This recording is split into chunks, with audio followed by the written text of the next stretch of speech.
Good morning dear students. तो अब हमारा जो अंतिम जो पॉइंट है सब्सीक्वेंट इन्फ्लेमेटरी रिएक्शन, हम उस पर आ गए हैं।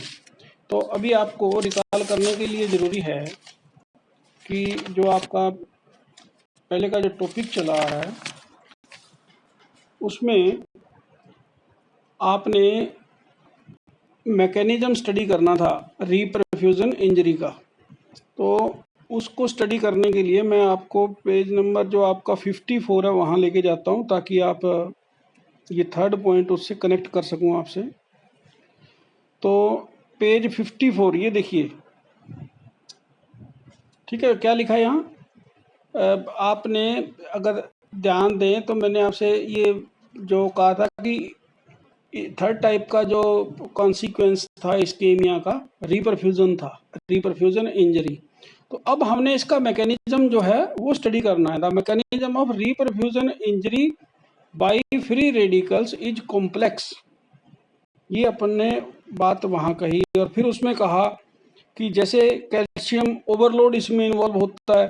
फिर हमने दूसरा पॉइंट बताया, excessive generation of free radicals होता है, जिसमें सुपर ऑक्साइड, हाइड्रोजन पर ऑक्साइड, हाइड्रोक्सिल रेडिकल्स, देन पर नाइट्राइट, ये सारे के सारे जो है जनरेट होते हैं एक्सेस में फ्री रेडिकल्स। और फिर आप जो तीसरा पॉइंट है जो इस मैकेनिज्म को पूरा करता है रीपरफ्यूजन इंजरी को, कि इन्फ्लेमेटरी स्टेज पर ले आता है, subsequent inflammatory reaction. So in that you have studied the calcium overload. बार बार कई बार ये रिपीट हो चुका है कि इंट्रासेलुलर जो कैल्शियम है वो ज़्यादा होता है, माइटोकॉन्ड्रिया में ज़्यादा आ जाता है, एटीपी बढ़ना कम हुआ, अब एरोबिक और अनएरोबिक शुरू हो गया, फिर पीएच बढ़ा, वो सारी बातें वी हैव स्टडीड। उसके बाद में जो इस रीपरफ्यूजन इंजरी का सेकंड काज है वो है excessive generation of the free radicals. तो हमने देखा किस प्रकार से जब बाई रेडिकल ऑक्सीजन और हाइड्रोजन मिलकर वाटर बनाते हैं तो किस प्रकार से फ्री रेडिकल्स जनरेट होते हैं, और एक जो है आपका इलेक्ट्रॉन है वो डोनेट किया जाता है। और by definition free radicals are intermediate chemical species having a single unpaired electron in its outer orbit. So that we have studied about the free radicals. And then we have also seen that different type of free radicals like this superoxide oxygen, hydrogen peroxide, then hydroxyl radical. These are formed when this oxygen, biradical oxygen and hydrogen combine to form water. And we have also seen that in three ways superoxide oxygen is produced. We have also seen the three ways of how the hydrogen peroxide is produced. Then we have seen that radiolysis of water and Fenton reaction, they generate hydroxyl radicals. And apart from that, we have also seen that other radicals like nitric oxide, peroxynitrite, then halide reagents, especially this chloride and chlorine, they are responsible for producing hypochlorous acid HOCl, and which is very cytotoxic free radical. Means here you can say कि this cytotoxicity is due to presence of this free radical. It is very cytotoxic. Then we have seen that there are exogenous sources.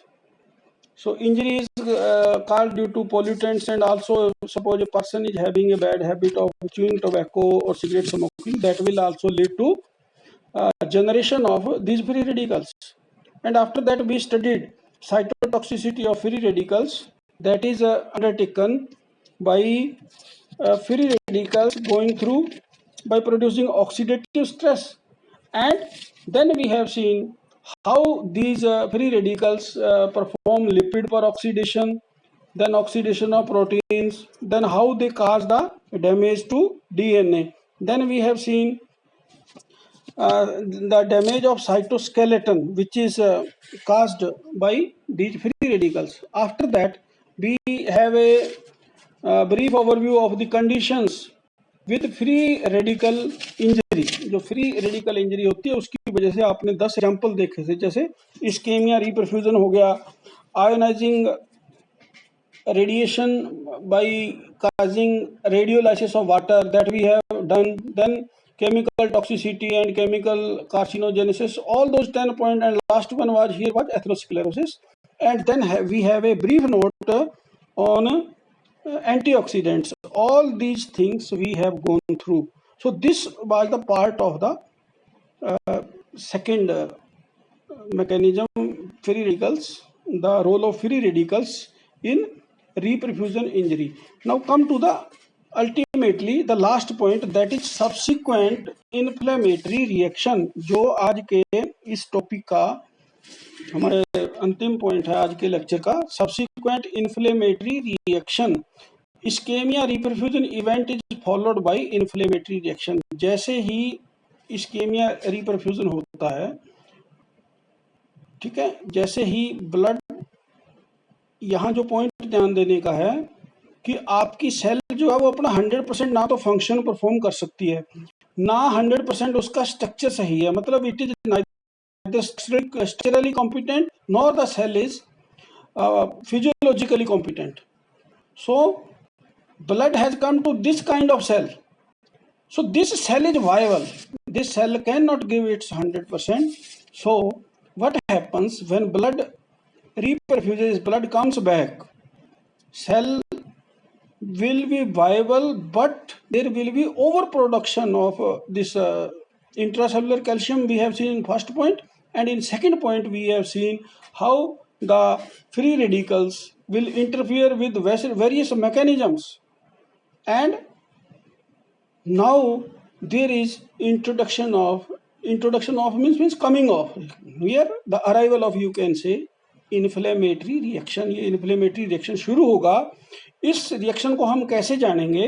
कुछ proteins हैं जिनके माध्यम से हम ये जान जाते हैं, जैसे हार्ट शॉक प्रोटीन्स हो गए और आपके यूबिक्यूटिन नाम का एक प्रोटीन हो गया. अगर ये बॉडी के अंदर एक पर्टिकुलर जगह पर जहाँ से सैंपल लेंगे पाया जाएगा तो वो इंडिकेटर होगा कि बॉडी के अंदर इन्फ्लेमेशन रिएक्शन चल रहा है ड्यू टू इंजरी. तो चलिए, इनकमिंग एक्टिवेटेड जो न्यूट्रोफिल्स हैं यूटिलाइज ऑक्सीजन क्विकली. जो न्यूट्रोफिल्स हैं वो आते हैं जल्दी से, जो भी ऑक्सीजन उसको कंज्यूम कर जाएंगे, उसको कहते हैं oxygen bursts, BURSTS bursts. And release, oxygen consume किया तो बदले में क्या रिलीज करेंगे? ऑक्सीजन फ्री रेडिकल्स रिलीज करेंगे. मतलब फ्री रेडिकल्स ज़्यादा पैदा होंगे. कब होंगे? रिपरफ्यूजन इंजरी में, जब इन्फ्लेमेटरी रिएक्शन शुरू होगा तब की बात है. Ischemia is also associated with accumulation of precursor of ATP. Ischemia जब आपने देखा था, इस्केमिया मतलब ब्लड सप्लाई कम हो रही थी, ATP का बनना बंद हो रहा था. तो इसका मतलब ATP जिन चीज़ों से बनता है वो चीज़ें तो वहाँ होंगी. तो वही चीज़ ये पॉइंट है कि ischemia is also associated with accumulation of precursor of ATP. ATP के जो स्टार्टिंग पॉइंट हैं, जो प्रिकर्सर हैं, जो जिनसे ATP बनता है, जैसे आपका ADP हो गया या पायरुवेट हो गया, ये वहाँ जमा हो जाते हैं खूब मात्रा के अंदर. इसलिए जमा हो जाते हैं क्योंकि उनसे ATP बनाया नहीं जा रहा, which further build up generation of free radicals. तो इनके इकट्ठे होने से भी क्या है, ज़्यादा फ्री रेडिकल्स पैदा होंगे जब इन्फ्लेमेटरी आपका रिएक्शन स्टार्ट होगा. तो स्ट्रेस प्रोटीन्स जो हैं वो सेल इंजरी के अंदर वो क्या हैं? When cells are expose to stress of any type. अब यहाँ आपके ध्यान देने की बात है, स्ट्रेस ऑफ एनी टाइप का मतलब है कि जिन कारणों से भी सेल को इंजर किया जा सकता है, और वो मेरे ख्याल से आपको रिकॉल करेंगे अगर आपको बताया गया है कि 9 टाइप के हमने फैक्टर्स, एटियोलॉजिक फैक्टर्स स्टडी किए थे, तो उनमें से कोई भी हो सकता है. करंटली जो हमारा स्ट्रेस है वो हम देख रहे हैं पिछले 2-3 लेक्चर से, वो इस्केमिया और हिपोक्सिया है, लेकिन कारण कोई भी हो सकता है. We are talking in the general. So when cells are expose to stress of any type, a protective response. एक बच्चे ने क्वेश्चन किया था, सर सेलुलर रेस्पॉन्स क्या होता है? जब किसी चीज को कोई स्टिमुलस मिलता है, बदले में रेस्पॉन्स आता है। ठीक है, अगर किसी बच्चे को थप्पड़ मारा तो रोने लगेगा। थप्पड़ मारना जो क्या है वो स्टिमुलस मिला है उसको, और रेस्पॉन्स क्या है उसका रोना। इसी प्रकार से जो सेल है वो अपना बताएगी भी हम मेरे पर समस्या आई है, उसका प्रोटेक्टिव रेस्पॉन्स शुरू हो जाएगा। ठीक है, protective response by cell is by release of protein. वो एक स्पेसिफिक प्रोटीन रिलीज करेगी सेल। अगर वो ब्लड में पाया जाएगा तो ये माना जाएगा कि yes there is something wrong with a cell. जिस ऑर्गन की भी बात है, जिस ऑर्गन की प्रॉब्लम है वहीं के साथ। So that more molecules within this cell cytoplasm, आपको जो प्रोटीन ये ज़्यादा मात्रा में मिलेंगे तो आपको इंडिकेट करेंगे। This is called stress protein. ये जो प्रोटीन रिलीज होता है उसको स्ट्रेस प्रोटीन कहते हैं। ये दो प्रकार के ह्यूमन बॉडी में पाए जाते हैं।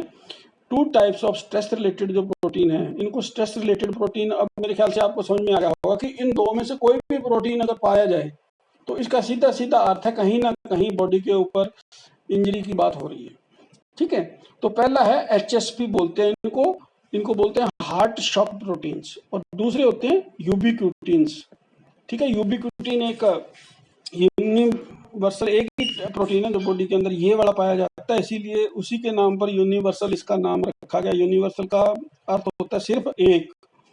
ठीक है, तो चलिए पहले हम HSP की बात करेंगे, हार्ट शॉक प्रोटीन्स के बारे में जानते हैं।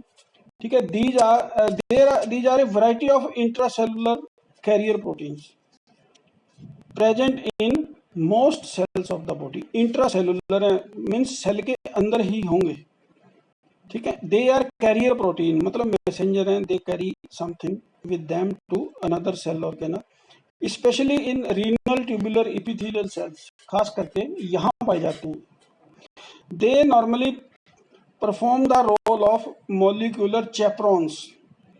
ये मॉलिक्यूलर चैपरोन्स मतलब हाउस कीपिंग इनका काम है।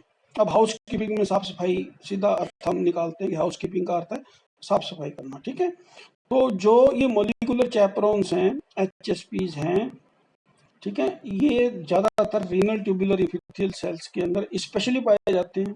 और कहाँ पर प्रेजेंट होते हैं? They are intracellular protein and they are carriers, और दे हैव वैरायटी, नाना प्रकार के हैं, मतलब the chaperones, right. So they direct and guide metabolic molecules to the sites of metabolic activity. ठीक है, मेटाबॉलिक मॉलिक्यूल्स क्या हो गए? अगर जो भी सेल के अंदर रिएक्शन हो रहा होगा उसके अंदर जो आइडेंटिटी, केमिकल आइडेंटिटी भाग ले रही होगी उसको हम कहेंगे मेटाबॉलिक मॉलिक्यूल। और साइट ऑफ मेटाबॉलिक एक्टिविटी मतलब जहां वो मेटाबॉलिज्म हो रहा होगा, वो बायोकेमिकल रिएक्शन हो रहा होगा। जैसे आपने पीछे एग्जांपल आया था RER के ऊपर राइबोसोम्स होते हैं, तो राइबोसोम्स क्या है? साइट है। किस चीज की साइट है? प्रोटीन सिंथेसिस का। तो हमने ये कहा था कि ये तो यहाँ प्रोटीन बनता है, मीन्स बायोसिंथेसाइज होता है इंट्रासेलुलरली इन द अपने राइबोसोम्स। और वहां देखा था रफ RER के ऊपर वो राइबोसोम्स लगे होते हैं। और उसके बाद में एक पॉइंट आपने पढ़ा था राइबोसोमल डिस्पर्सन, वो इसी की बात हो रही थी कि इस राइबोसोम के ऊपर से वो जब आपके हुआ क्या था, हाइड्रोपिक स्वेलिंग हुई थी सेल की, उसकी वजह से जो आपका रफ एंडोप्लाज्मिक रेटिकुलम फूल गया था और उसकी वजह से ये डिस्पर्स हो गए थे, दूर दूर हो गए थे इन द सेलुलर मेम्ब्रेन। तो एनीवे, चैपरोन्स कौन है? वो ट्रैफिक हवलदार हैं, आप ऐसा कह सकते हैं। ये इशारा करते हैं जाओ भाई वहां जाओ, ये जाओ, ये सब इनका काम है हाउसकीपिंग का। They direct and guide metabolic molecules to the site of metabolic activity. भी आपने कहाँ जाना है, ठीक है, मतलब गाइड करते हैं means chemically they are the messengers, they convey those molecules to the proper sites. Example ले लो आप, प्रोटीन फोल्डिंग।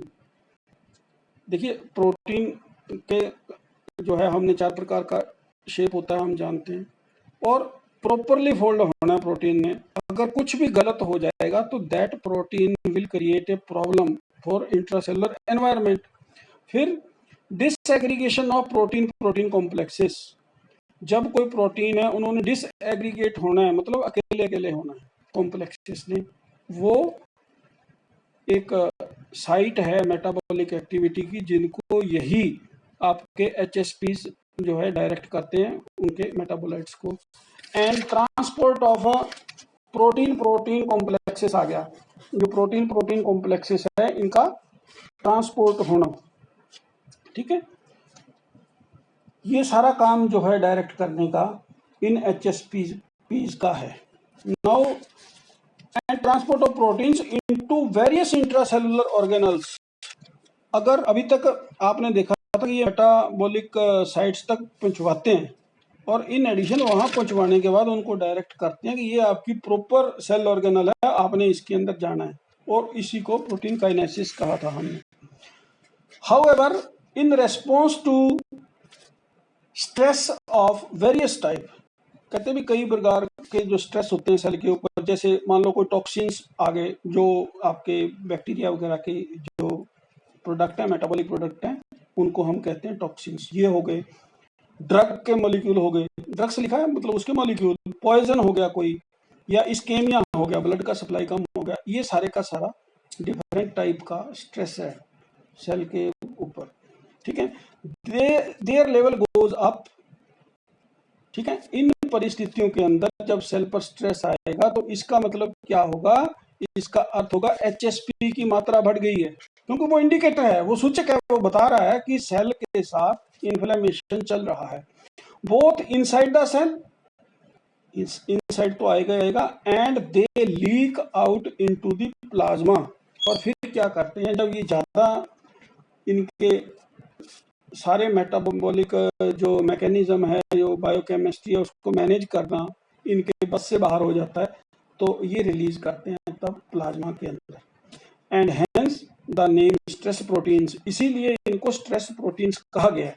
तो जब ये प्लाज्मा के में रिलीज कर देंगे तो डॉक्टर असेस करवाएगा कि एचएसपी कोई दिखा, आपको दिखा तो क्या मात्रा है, उसी के आधार पर इंजरी का जो है क्या कहते हैं उसको, थेरेपी डॉक्टर लिखेगा, जो प्रिस्क्रिप्शन लिखते हैं ना उसको थेरेपी बोलते हैं, doctor will write the therapy. तो अब क्या हमारे पास कोई एग्जांपल है जो बात कही गई है कि जब स्ट्रेस पड़ता है तो स्ट्रेस प्रोटीन रिलीज होते हैं, और जिनको हम कहते हैं एचएसपी, हार्ट शॉक प्रोटीन। तो ऐसा कोई एग्जांपल है हमारे पास? यस, प्रूफ पहला है, in experimental studies HSP have been shown to limit tissue necrosis in ischaemic reperfusion injury in myocardial infarcts. जो मायोकार्डियल, जो हार्ट मसल के जो इन्फेक्शंस थे, ठीक है, उनमें जब एक्सपेरिमेंटली इनको पाया गया कि इनकी प्रेजेंस जो होती है वहां पर, वो टिश्यू के नेक्रोसिस को डिले कर देती है। तो एक तो प्रूफ ये मिला। दूसरा जो ऊपर बात कही गई है, in addition they have also been shown to have central role in protein aggregation in amyloidosis, ठीक है, ये स्पेलिंग है AMYLOIDOSIS, अमाइलोइडोसिस। अमाइलोइडोसिस क्या होता है? एक अमाइलॉइड जो प्रोटीन होता है उसके इकट्ठे होने की प्रक्रिया जो होती है उसको कहते हैं अमाइलॉइडोसिस, ठीक है। ये कहीं भी इकट्ठा हो सकता है, फॉर एग्जांपल बोन मैरो के अंदर इकट्ठा हो जाए सपोज, तो उसके उस ऑर्गन के हिसाब से हार्ट में इकट्ठा हो जाएगा तो पीछे हार्ट आ जाएगा, हार्ट अमाइलॉइडोसिस कहेंगे उनको। ये आगे चलकर हमारे सिलेबस में इस पर हम और पढ़ेंगे, ठीक है। अमाइलॉइड का नाम है, ओसिस साथ में लग गया इसके, मतलब इसका एक्यूमुलेशन हो गया। तो चलिए, स्ट्रेस प्रोटीन जो हमने अभी जाना दैट इज HSP, ठीक है, ये एक है। और दूसरा है यूबिक्यूटिन। यूबिक्यूटिन जो एक ऐसा आपका प्रोटीन है, अगर वो डिटेक्ट हो जाए तो वो इंडिकेट करेगा, वो सूचक होगा कि कुछ इन्फ्लेमेशन चल रहा है। So this is another related stress protein which has ubiquitous presence in human body cells. Ubiquitous का अर्थ होता है सर्वव्यापी, ठीक है, इसीलिए इसका नाम पड़ गया यूबिक्यूटिन, यूबिक्यूटिन तो इसका नाम है, पर यूबिक्यूटस वर्ड एज ए यहाँ पर वर्ब यूज किया गया जिसका अर्थ होता है सर्वव्यापी, मतलब जो हर जगह पाया जाए। तो हर जगह पाए जाने के कारण ही, हर सेल के अंदर पाए जाने के कारण इसका नाम जो है इसको यूबिक्यूटस कह दिया, और है ये ubiquitin. In presence in human body like HSP, जैसे आपने हार्टशॉक प्रोटीन्स देखे थे, ubiquitin to directs intracellular molecules for either degradation और फॉर सिंथेसिस। जिस प्रकार से आपने देखा था कि HSP मेटाबॉलिक मॉलिक्यूल्स को मेटाबॉलिज्म की साइट की तरफ डायरेक्ट करते हैं, ठीक है, उसी प्रकार ये भी उसको डिग्रेडेशन के लिए या सिंथेसिस के लिए उन मॉलिक्यूल्स को डायरेक्ट करेंगे कि दैट पर्टिकुलर डायरेक्शन देंगे कि फलां फलां molecule has to go there, ठीक है। कैसे? By some chemical messages. You have seen the carriers, these are the carriers. Now ubiquitin has been found to be involved in a variety of human degenerative diseases. Human degenerative diseases मतलब जैसे जो CN से जुड़ी हुई बीमारियां जिसके अंदर कुल मिलाकर ओल्ड एज के अंदर देखा गया कि डिजेनरेशन होना शुरू हो जाता है, वो क्योंकि नॉन प्रोलिफरेटिंग सेल्स हैं वहाँ पर और न्यूरॉन्स, वो एक बार खत्म हो जाती हैं तो दोबारा नहीं बनती, इसलिए उन न्यूरॉन्स के डिसऑर्डर्स को डिजेनरेटिव डिजीजेस कहा गया है। इसके ऊपर भी हमारा आगे एक चैप्टर है। So variety of human degenerative diseases especially in the nervous system. Then nervous system में पर्टिकुलरली इन्होंने कहा है इन एजिंग। एग्जांपल ले लो आप, एक्टिवेशन ऑफ जीन्स, ये जीन एक्टिवेट हो जाएंगे फॉर प्रोटीन सिंथेसिस, ठीक है, इन न्यूरो डिजेनरेटिव डिजीजेस जैसे अल्जाइमर्स हो गया, डिजीज हो गया, ठीक है। फिर आपने क्रेट लैक ऑफ डिजीज, या एक और आ गई है अपने थर्ड वन, पार्किंसंस डिजीज, ठीक है। मेमोरी लॉस होता है, हाथ कांपते हैं, ये उस टाइप की डिजीज है। आपने बुढ़ापे में ये आमतौर पर देखा होगा कि जो वृद्ध होते हैं उनके हाथ हिलने की समस्या है, या मेमोरी लॉस हो गया, डिमेंशिया हो गया, कोई चीज़ को भूल गए हैं वो, ठीक है, रिकॉल करने में टाइम लगा रहे हैं, तो ये सारे के सारे मतलब उनके ये क्या कहेंगे आप, एक्टिवेट करेंगे उन जीन्स को जो प्रोटीन सिंथेसिस करते हैं न्यूरोडिजेनरेटिव डिजीजेस का। तो इस प्रकार से हमने हमारा टॉपिक, मैं आपको वापस लेकर जाता हूँ जहाँ से टॉपिक हमने 3 वीडियो पहले शुरू किया था 53 पर, और ये 11वां पेज है 63। यहाँ तक एक कंप्लीट एक लेक्चर किया है हमने, उसमें किया क्या है एक बार आपको मैं दोबारा वहाँ ले चल के बता देता हूँ। Let us go to page number 53। चलिए, यहाँ से हमने इस्केमिया रिपरफ्यूजन इंजरी को शुरू किया था, एंड फ्री रेडिकल मीडिएटेड जो सेल इंजरी है वो कैसे होती है इसका अध्ययन हमने बारीकी से किया। तो सबसे पहले हमने बताया कि इस्केमिया अगर उसका रिजल्ट क्या है, एक तो होता है रिवर्सिबल इंजरी के रूप में उसका रिजल्ट निकलना, परिणाम आना, दूसरा है इरिवर्सिबल इंजरी के रूप में परिणाम आना, और तीसरा है रिपरफ्यूजन इंजरी के रूप में उसका परिणाम आना इस्केमिया का। इस्केमिया मतलब लेस ब्लड सप्लाई की सिचुएशन थी, जब खत्म हो गई, ठीक है, तब वो रिपरफ्यूजन हो गया। अब इन तीनों परिस्थितियों में अंतर था। ये सेल जो फर्स्ट टाइप की रिवर्सिबल इंजरी थी, सेल धीरे धीरे अपने आप को मेकअप कर लेती है, स्ट्रक्चरली 100% देती है अपना, और फिजियोलॉजिकली भी 100% देती है। लेकिन जो दूसरा था इरिवर्सिबल, उसमें मैंने आपको बताया था, हमने डिस्कस किया था कि धीरे धीरे सेल की डेथ हो जाएगी, लेकिन कोई आपके जो फ्री जो रेडिकल्स हैं स्पीसीज, उनका कोई इतना ज़्यादा इसके अंदर रोल नहीं रहता, ठीक है। तो ये स्टेज है जहाँ इरिवर्सिबल इंजरी की, ठीक है, जो formation of activated oxygen species हैं उनका कोई खास रोल यहाँ इस टाइप की इंजरी में नहीं रहता। फिर हम आए थे थर्ड पर, from ischemia to reperfusion injury, यहाँ आ गए थे। यहाँ पर हमने ये जाना कि काफ़ी लंबे समय तक ब्लड नहीं आया, सेल फिर भी जिंदा रह गई। जब ब्लड उसको वापस मिल गया तो सेल जिंदा तो है, but it is not able, ये स्ट्रक्चरली अपना 100% नहीं रही सेल, और ना ही फंक्शनली 100% रही, मतलब वो फिजियोलॉजिकली उतनी एक्टिव नहीं रही अब। और उसके साथ साथ क्या हो रहा है, उसके हमने एग्जांपल लिया है पर्टिकुलर, इसके लिए एग्जांपल लिया था जैसे मायोकार्डियल एंड सेरिब्रल इस्चेमिया का हमने एग्जांपल भी लिया था कि इन सेल्स के अंदर पर्टिकुलरली ये ऐसा होता है। तो उसमें जो रोल है वो excessive accumulation of free radicals का है या रिएक्टिव ऑक्सीजन स्पीसीज का है, ROS जिनको बोल देते हैं। ठीक है, इनका रोल शुरू हो जाता है। रोल कैसे होता है वो अपन ने डिटेल में स्टडी किया। The mechanism of reperfusion injury by free radicals जो हमने स्टडी किया, उसमें आपने देखा कि कैल्शियम ओवरलोड था, फिर आपने देखा excessive generation of free radicals जो है किस तरीके से ये रिएक्टिव ऑक्सीजन स्पीसीज या रिएक्टिव ऑक्सीजन रेडिकल्स जो हैं वो बनते हैं। आपने जो रिडॉक्स रिएक्शन के माध्यम से जाना था कि जो बाई रेडिकल ऑक्सीजन है जब कंबाइन करती है हाइड्रोजन एटम के साथ तो वो वाटर में कन्वर्ट हो जाती है, ये रिएक्शन आपने देखा था। और फिर आपने देखा था कि इसके अंदर 4 इलेक्ट्रॉन डोनेट किए जाते हैं। एंड फिर आपने रेडिकल को डिफाइन भी किया था और कहा था कि radicals are the intermediate, free radicals are the intermediate chemical species having a single unpaired electron in its outer orbit. ये जो डेफिनेशन है आपने फ्री रेडिकल की थी।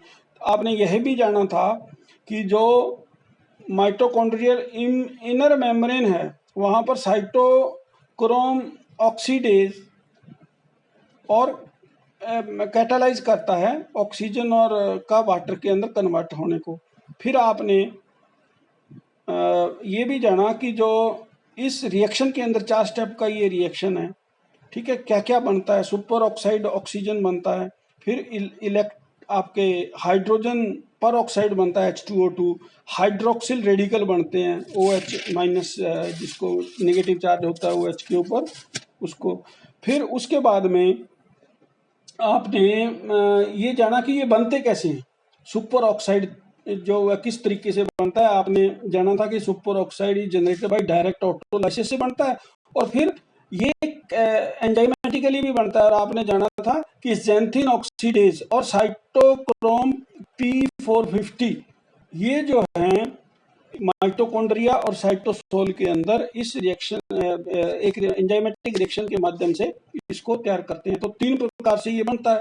फिर आपने जाना था हाइड्रोजन पर ऑक्साइड H2O2, ठीक है। तो इसमें आपने जाना था कि ये जो सुपर ऑक्साइड है वो हाइड्रोजन पर ऑक्साइड के साथ जो सुपर ऑक्साइड मतलब O2 डैश जो है ये कैटाबोलाइज हो जाती है और H2O2 जो है प्रोड्यूस होती है और इसको सुपर ऑक्साइड डिसमुटेज SOD जो है वो कैटालाइज करता है। इसी प्रकार आपने देखा था कि जो H2O2 है हाइड्रोजन पर ऑक्साइड है ये is reduce to water enzymatically, और उसमें इन परऑक्सीसोम्स में होता है ये परऑक्सीसोम्स के अंदर, और catalyse by enzymatically by catalyse enzyme आपको बताया था, ठीक है। ये आपके पेज नंबर 57 पर ये चीज़ मैंने दी है।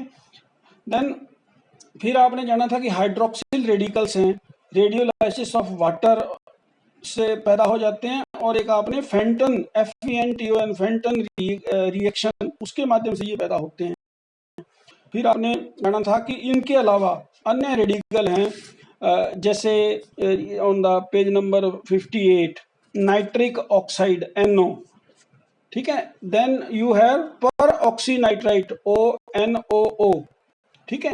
तो आपने जाना था कि जो नाइट्रिक ऑक्साइड वो केमिकल मीडिएटर फॉर्म होता है काफ़ी बॉडी सेल्स के अंदर, जैसे एंडोथेलियल सेल्स हो गए, न्यूरॉन्स हो गए, मैक्रोफेजेस हो गए, इन सब के अंदर as a chemical mediate form होता है, लेकिन ये साथ ही साथ एक फ्री रेडिकल की भूमिका भी निभाता है। सो NO can combine with super oxide के साथ मिल सकता है ये, आपने पीछे देखा, and forms ONOO which is a highly reactive free radical. ये जो पर ऑक्सीनाइट्राइट है ये नाइट्रिक ऑक्साइड के साथ नाइट्रिक ऑक्साइड और सुपर ऑक्साइड के मिलने से पैदा होता है। फिर आपने जाना था कि हेलाइड रेडिकल्स, जिसमें पर्टिकुलरली क्लोराइड और क्लोरीन की अपन ने बात की थी, ठीक है, और ल्यूकोसाइड्स में रिलीज हो जाते हैं ये, और सुपर ऑक्साइड के साथ रिएक्ट करते हैं और क्या बनाते हैं, हाइपोक्लोरस एसिड HOCl बनाते हैं, which is a cytotoxic free radical. फिर आपने देखा था कि exogenous sources of free radicals, जिनके अंदर एनवायरमेंटल एजेंट्स जैसे टोबैको हो गया या इंडस्ट्रियल पॉल्यूटेंट, तो ये सारे के सारे अपन ने फ्री रेडिकल्स के जाना था कि किस प्रकार जो है ये पैदा होते हैं और कैसे ये नुकसान काज करते हैं। साइटोटॉक्सिसिटी ऑफ फ्री रेडिकल्स, इसमें हमने देखा था कि कैटालाइजेशन ऑफ सर्टेन एंजाइम्स जैसे superoxide dismutase, catalase and glutathione peroxidase GSH, ठीक है, इनका जो है स्पॉन्टेनियस जो डिस्ट्रक्शन होता है, ठीक है, इनके द्वारा कैटालाइज किया जाता है। इन नेट इफेक्ट जो फ्री रेडिकल सेल थे आपने देखा था वो फिजियोलॉजिकल स्टेट में भी होते हैं और डिजीज स्टेट के अंदर भी होते हैं। फिर आप आ गए थे इस बात पर कि अगर ये ऑक्सीजन स्पीशीज डिग्रेड ना हो, इनका अगर डिग्रेडेशन ना हो तो क्या होगा, as a free radical cell के अंदर उपलब्ध रहेंगे और बहुत ही ज़्यादा डिस्ट्रक्टिव होंगे और इलेक्ट्रॉन फ्री रेजिड्यू जो होंगे ये बाइंड करेंगे सेल मॉलिक्यूल्स के साथ, ठीक है, और तब क्या होगा, इस तरह के जो स्ट्रेस को कहा जाएगा, एक टर्म किया जाता था, इसके लिए अपन ने यूज किया था ऑक्सीडेटिव स्ट्रेस वर्ड यूज किया था हमने इसके लिए। फिर आपने बताया था कि ये जो फ्री रेडिकल्स हैं वो रिएक्टिव स्पीसीज हैं और ये प्रोड्यूस करते हैं मेम्ब्रेन डैमेज, ऐसा आपने जो है इसके अंदर बताया था। तो उसमें किस तरीके से करते हैं, उनका मैकेनिज्म क्या है, तो आपने देखा था कई प्रकार के रिएक्शन है जो जिनके माध्यम से ऐसा होता है। लिपिड पर ऑक्सीडेशन एक बताया था आपको, जिसके अंदर पूफा आपके polyunsaturated fatty acids of membrane are attacked repeatedly and severely by oxygen derived free radicals. Lipid hydroxy radicals and lipid hypoperoxides, ये सारे के सारे जो है उसको अटैक करते हैं और इसी रिएक्शन को लिपिड परऑक्सीडेशन कहा जाता है। Lipid peroxides are decomposed by transition metals, जैसे है वो उनको खत्म कर देते हैं, उनको बाइंड कर लेते हैं उसके साथ में। फिर आपने देखा था ऑक्सीडेशन ऑफ प्रोटीन्स की, ऑक्सीजन ड्राइव्ड जो फ्री रेडिकल्स होते हैं they cause injury by oxidation of protein macromolecules of the cells. जो क्रॉस लिंकेजेस ऑफ जो ऑफ लेबाइल एमिनो एसिड्स है as well as the fragmentation of polypeptides directly, तो ये इस तरीके से उनको ऑक्सीडाइज कर देते हैं। फिर आपने डीएनए डैमेज पढ़ा। डीएनए डबल स्टैंडर्ड रहता है, एक सीक्वेंस होता है बेसिस का, और उस अगर मान लो उसको अगर वो स्टैंडर्ड को ब्रेक कर दिया जाए, उसका डिसकंटिन्यूटी हो जाएगा, तो डीएनए जो है वो डीनेचुरेट हो जाएगा। इस तरीके से वो क्या करते हैं, जीनोम में परिवर्तन ला देते हैं। और कई बार तो ऐसा होता है कि दे काज मैलिग्नेंट ट्रांसफॉर्मेशन ऑफ सेल्स। इसका अर्थ है कि वो नॉर्मल सेल्स को कैंसरस सेल के अंदर कन्वर्ट कर देते हैं। अब नॉर्मल सेल्स में क्या है, जीनोम के माध्यम से सेल डिवीजन हो रहा है और फोटोकॉपी तैयार हो जाती है जो पहले सेल थी उसकी, ठीक है, फिर उसके बाद में उसकी 2 कॉपी बन जाएंगी, फिर उस आगे फिर उसकी 2 बन जाएंगी। इस तरीके से ज्योमेट्रिक प्रोग्रेशन में काम चलता रहेगा। लेकिन ये जीनोम का मतलब होता है sum total of genes in a species, तो जीनोम इसको कंट्रोल करता है। लेकिन जब ये हो जाता है ना आपका causes the malignant transformation of cells, इसका मतलब कैंसर सेल्स पैदा हो गई हैं। अब बात जीनोम के बस की नहीं है, क्योंकि जीनोम जो था उस सेल का, उसको उसने जो है डीनेचुरेट कर दिया। अब जो नया जीनोम बना है वो हमारे जीनोम के हाथ में नहीं है, और ये अनकंट्रोल्ड सेल्स की जो है ग्रोथ होती रहेगी, प्रोलिफरेशन चलता रहेगा। अंत में जो चौथा पॉइंट था, साइटोस्केलेटल डैमेज जो होता है, जो साइटोस्केलेटल एलिमेंट्स होते हैं उसके साथ में ये रिएक्टिव ऑक्सीजन स्पीसीज या फ्री रेडिकल्स है, ये इंटरेक्ट करते हैं। नीचे आपको डायग्राम दिखा रखा है। उसके बाद में हमने ये जाना कि conditions with free radical injury, क्या शरीर के अंदर कोई ऐसी कंडीशंस हैं जिसमें आप ये एग्जाम्पलीफाई कर सको कि ये लोग ही वो खुराफाती हैं जो ये मदद करते हैं। तो उसमें सबसे पहला तो आपका इस्मिक रिफ्यूजल इंजरी चल रहा है। इसको आप इस्मिक भी बोल देते हैं कई बार, और कभी बार इस्चेमिक भी बोल देते हैं, प्रोनाउंसिएशन की कोई बात नहीं है। तो इस्केमिक जो रिफ्यूजल इंजरी है, ठीक है, वो जीता जागता की उदाहरण है इसका। फिर रेडियोलाइसिस ऑफ वाटर जो होता है वो दूसरा उदाहरण है। फिर केमिकल टॉक्सिसिटी, कार्सिनोजेनेसिस, हाइपरऑक्सिया, मतलब जब पेशेंट को ऑक्सीजन दी जाती है वो ज़्यादा मात्रा में चाहिए होती है, तो ऑक्सीजन ज़्यादा अवेलेबल रहती है, इसलिए उसको हाइपरऑक्सिया कह दिया। फिर cellular ageing, killing of micro agents, inflammatory damage, destruction of tumours, ठीक है, ये सारी चीज़ें जो है ऑन दिस पेज, यस, ये आपका देखिए 9th पॉइंट दिया, डिस्ट्रक्शन ऑफ ट्यूमर सेल्स। और फिर एथेरोस्क्लेरोसिस। उसके बाद में अपन ने एंटीऑक्सीडेंट्स के बारे में जाना था। तो यहाँ आपका फ्री रेडिकल वाला सेकंड जो पॉइंट है वो टोटली कवर हो जाता है। फिर हम आए थे हमारे लास्ट आज के वीडियो, जो यहाँ से शुरू किया था 62 नंबर पेज से, सब्सिक्वेंट इन्फ्लेमेटरी रिएक्शन की। सब्सिक्वेंट मतलब उसके बाद, ठीक है। तो इन्फ्लेमेटरी रिएक्शन जो है वो शुरू हो जाता है। इस्मिक रिफ्यूजन इवेंट जो होता है, इसके बाद इन्फ्लेमेटरी रिएक्शन चलता है। और इन्फ्लेमेटरी रिएक्शन हुआ या नहीं हुआ इसका पता लगता है अगर स्ट्रेस प्रोटीन्स प्लाज्मा के साथ अपने को मिल जाएं, ठीक है, तो हम कह सकते हैं कि देयर इज सम प्रॉब्लम। तो कहाँ है, जिस ऑर्गन से जुड़े हुई इंजरी है वहीं होगी, ठीक है।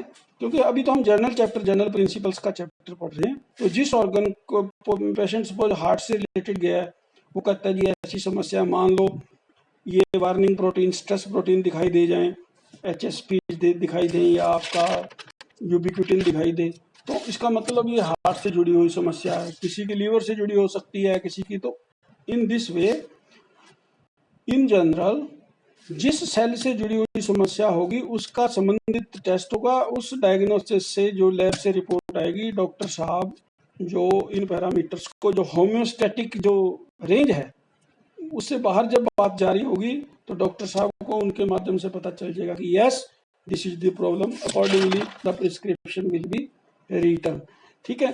तो चलिए, इस प्रकार से हमने अंत में यहाँ तक जो है ये चीज़ खत्म की। अब नेक्स्ट जो आपसे डिस्कशन की बात आएगी वो आएगी पैथोजेनेसिस ऑफ केमिकल इंजरी। ये आपको नेक्स्ट जो क्या कहते हैं PDF में आपको भेजूंगा। फिर पैथोजेनेसिस ऑफ फिजिकल इंजरी, ये जो है आपके आने वाले जो 2 वीडियो हैं, इन 2 वीडियो के माध्यम से हम की फिजिकल इंजरी का पैथोजेनेसिस क्या है, ठीक है, और केमिकल इंजरी का पैथोजेनेसिस क्या है, इसको हम जो है कल के लेक्चर में डिस्कस करेंगे। Thank you very much. So your topic I conclude, ischaemia reperfusion injury and free radical mediated cell injury is over. Thank you very much. I hope you have understood it.